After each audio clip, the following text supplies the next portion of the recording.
Hi community! Welcome to the Empowerment Exchange. My name is Jessica Rhodes and I'm the Community Outreach Specialist for the Resource and Crisis Center. Hi, I'm Cecily Henderson. I'm your Chief Executive Officer or Executive Director for the Resource and Crisis Center of Galveston County. And today we're tackling a really important and often difficult topic. What's the scariest part about leaving a relationship, and especially an abusive relationship? For many, it's the fear of what comes next. It's the feeling that a situation might escalate, putting them into greater danger. Exactly. But there are powerful tools designed to help you. And today we're going to talk about two very powerful tools, and that's safety planning and lethality assessment. Exactly. And these aren't just for law enforcement or for social workers. These resources can be put in place by anybody who is in need of them. So let's start with the safety plan. The easiest way to think about this is that it's your personal evacuation plan for life. It's a strategy designed to reduce the risk of harm, regardless of whether or not you decide to leave the relationship. Absolutely.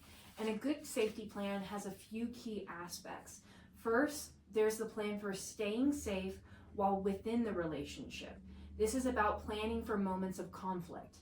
It could be as simple as identifying safe rooms within the house with multiple exits available for you, or having a code word available for your children or for a close trusted friend so they know when to get help. Then there's a plan for preparing to leave. This is the most dangerous time.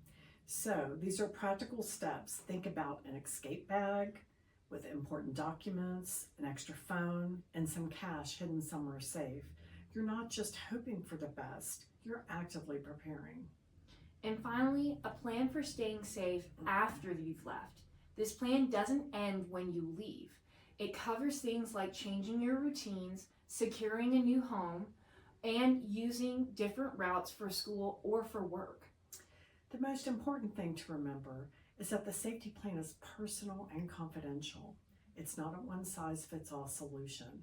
It's a collaborative process between a survivor and a trained professional who can help identify all the potential risks. Now, if you cannot get in touch with a trained professional, you can find these safety plans online. And if you're afraid that your abuser can find the safety plan, memorize it in your head and start acting. And I will say that this process is very self-empowering for the victim or for the survivor. It gives a balance, a sense of balance and a sense of control over the situation, because we know that it's scary to leave, but understanding the process, again, it gives you the empowering feeling that you can get through it.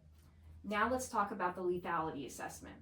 This is a quick, structured series of questions used to determine a survivor's immediate risk of severe harm or even death. It's a critical tool for on-site advocates and for first responders that we use very regularly. So why is this so crucial? Sometimes a victim's own perception of danger might be skewed due to fear or manipulation. The assessment uses a set of evidence-based questions to identify high-risk factors that a person might not recognize on their own. Things like the abuser's access to weapons, threats of suicide, or escalating violence. And the outcome of the assessment immediately triggers a specific action-oriented response, like connecting the individual with emergency shelter, law enforcement protection, or other urgent resources. So to quickly recap, a safety plan is a proactive long-term strategy, while a lethality assessment is an immediate reactive tool for crisis intervention. And remember that you're not alone. These resources exist to help you, and reaching out is a sign of extreme strength. If you or somebody that you know is in need of assistance, please reach out to the National Domestic Violence Hotline, or you can reach out to our Emergency Crisis Hotline at 409-765-7233. Thank you guys. Thanks for listening, and we'll be back in greater depth with part 2 and 3 on safety planning and lethality assessments.